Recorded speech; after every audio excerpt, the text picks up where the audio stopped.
तर आपण बनवत आहे आज सुरमई फ्राय। सर्वात पहिले आपण सुरमई वॉश करून घेतो। नंतर आपल्याला त्यात 3 चमचे वाटण घ्यायचे आहे आणि 1.5 चमचा हळद टाकायची आहे व 2 चमचे घरगुती मसाला टाकायचा आहे व 1.5 चमचा मटन मसाला टाकायचा आहे व 1 चमचा कांदा लसूण मसाला टाकायचा आहे। आता आपण 1 चमचा मीठ टाकतोय।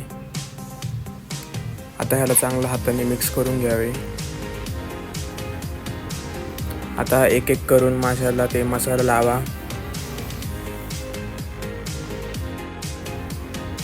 आता आपण ह्याला थोडं अर्धा तास मॅरिनेट करायला ठेवू।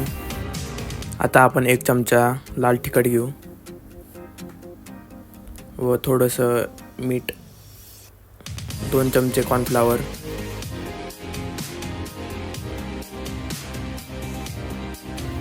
व 1 चमचा रवा घेऊ आपण। नंतर कढईत आपण 2 चमचे ऑइल टाकू।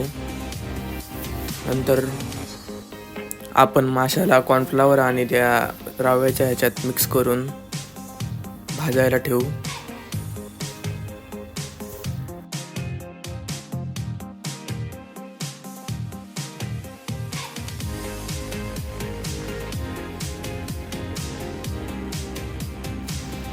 आता तुम्ही बघू शकता कसे गोल्डन ब्राउन कलर आले आहे। नंतर आपण एक एक घेऊ, थोडीशी प्लेट डेकोरेट करून त्याच्यात सजवू शकतो आणि तुमचं सुरमई फ्राय रेडी। व्हिडिओ आवडल्यास लाईक, शेअर, सबस्क्राईब।